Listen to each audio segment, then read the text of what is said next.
You know how we use simple words every day without even thinking about them?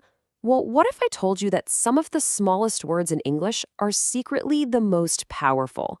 Today, we're going to put one of those words under the microscope to see all the hidden jobs it's doing. So let me ask you this. Just take a guess. How many different roles, how many distinct jobs do you think a single common word can have? One? Maybe two? Well, let's find out. Okay, the hero of our story today is the word where. And this isn't just any old word.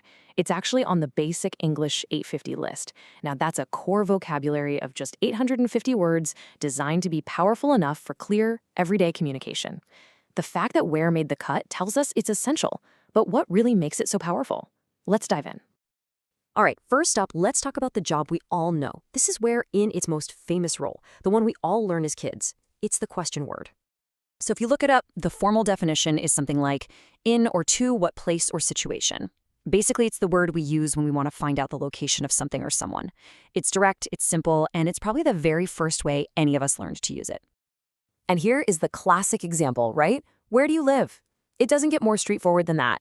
It's a simple question looking for a specific place. We've all asked it, we've all answered it. This is where doing its most fundamental job. But here's something kind of cool.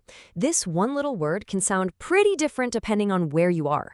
In a lot of the UK, you might hear this little breathy H sound at the start, where. But in the US, it's often a cleaner where.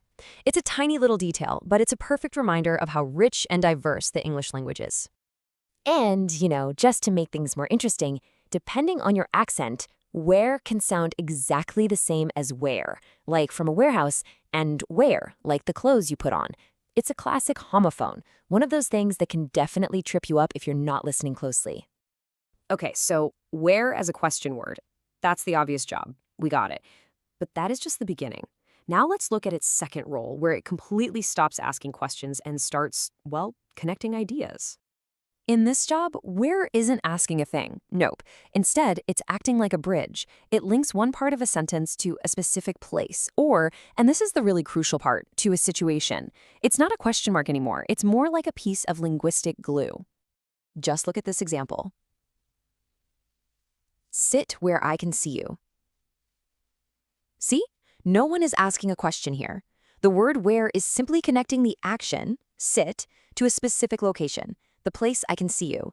It's so elegant and so efficient. And these examples really show its range. It can point to a physical place, sure, like the room where the people cook. But the real magic, the part that's so cool, is that middle one. That's where you are wrong. Whoa. Suddenly, where has nothing to do with a physical location at all. It's pointing to a specific moment in an argument, an idea. This is where the word gets seriously clever.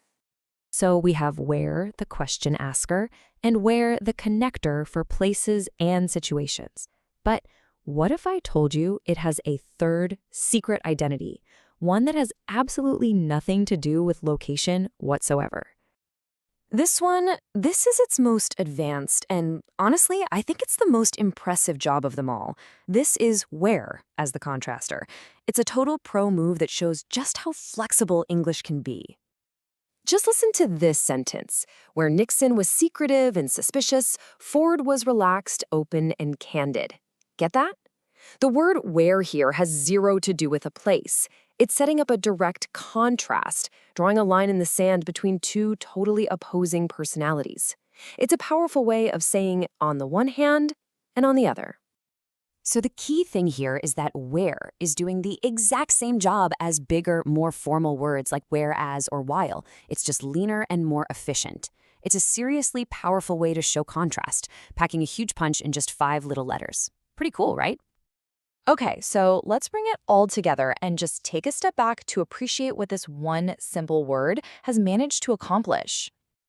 So as we've seen, this word where is a total master of disguise. First, it's the question word we all know, asking about location. Second, it's the connector, linking actions to places or even situations. And finally, it's secret identity, the contraster, highlighting differences.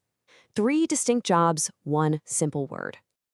And this brings us right back to that basic English list from the beginning.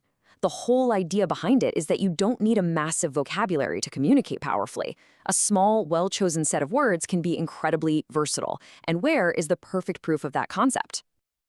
It really makes you wonder, doesn't it? I mean, if Ware can do all of this, what other simple words are out there, just hiding their own superpowers in plain sight? Makes you wonder what word we should put under the microscope next.